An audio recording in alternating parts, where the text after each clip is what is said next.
नमस्कार दोस्तों, आज इस वीडियो में हम बात करेंगे कि एक ही कंपनी की दो बाइक हैं। एक तरफ आपकी होंडा लिवो है और एक तरफ आपकी होंडा सीबी शाइन और एसपी 125 है।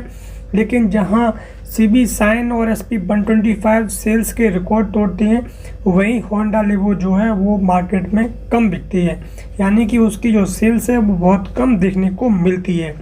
तो यहाँ पर एक बहुत मोटा जो डिफरेंस है वो समझना बहुत ज़रूरी होगा कि दोस्तों जो शाइन है वो 125 सीसी की है और होंडा लिवो जो है वो 110 सीसी की है, जिससे कि आप 100 सीसी की कैटेगरी की बाइक मान सकते हो।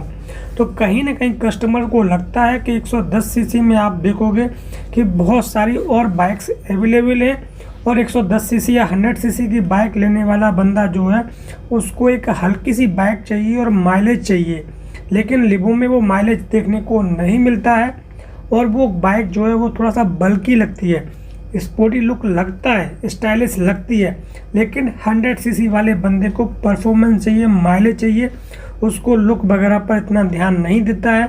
आपको पता ही है, टीवीएस रेडियन हुई, स्प्लेंडर प्लस हुई, सिटी 110 हुई और उसके अलावा आपका प्लेटिना हुई, बहुत सारे जो विकल्प हैं वो अवेलेबल है।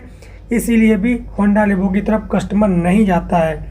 तो पहला रीज़न हो गया कि माइलेज की वजह से नहीं जाता है और माइलेज की गाड़ियां अवेलेबल हैं उस सीसी सेगमेंट में।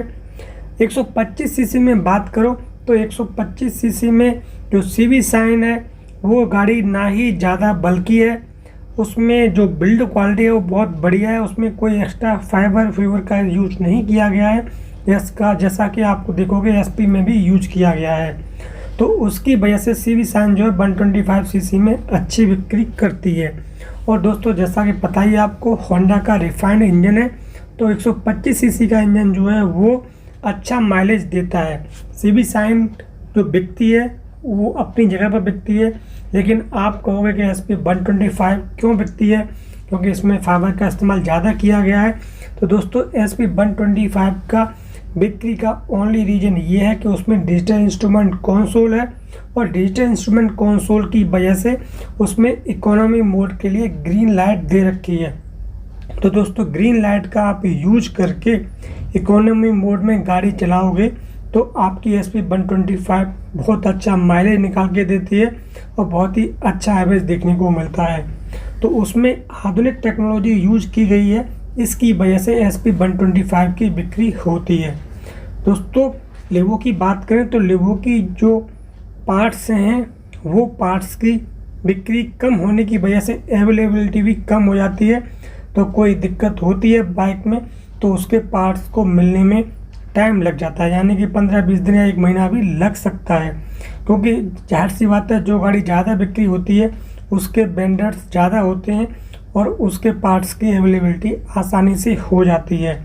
तो दोस्तों यदि कोई शोरूम 10 गाड़ियाँ बेचेगा तो 10 गाड़ियों के लिए वो सिर्फ स्पेयर पार्ट सारे नहीं रखेगा, लेकिन कोई शोरूम उसी गाड़ी के 1000 पीस बेचेगा तो वो स्पेयर पार्ट्स जो 10-15 गाड़ियों के रखेगा। तो वही रीजन है कॉस्ट का, इसकी वजह से भी लिवो जो है मार्केट में उतना कम्पीट नहीं कर पाती है। कुछ रीज़न ये भी है कि लिवो में आप देखोगे ज़्यादा हमें कलर वेरिएंट देखने को नहीं मिलते हैं, ना ही आधुनिक फीचर देखने को मिलते हैं। इस तरह से बात करोगे कि अगर होंडा के अलावा हीरो की जो बाइक्स हैं या टीवीएस की बाइक्स हैं उनमें अच्छे फीचर देखने को मिलते हैं। साइड स्टैंड कट ऑफ का फीचर अब लिवो में आ चुका है, लेकिन इससे पहले नहीं था, जबकि हीरो अपनी सभी गाड़ियों में उस फीचर को इम्प्लीमेंट कर चुका था। और इसमें जो इंस्ट्रूमेंट क्लस्टर है वो भी आपका सेमी डिजिटल इंस्ट्रूमेंट कंसोल मिलता है। तो दोस्तों क्योंकि इसकी कॉस्ट ज़्यादा पड़ती है 100 सीसी की और बाइकों की तुलना में, इसीलिए कस्टमर लिवो पे न जा करके एसपी 125 पर जाता है।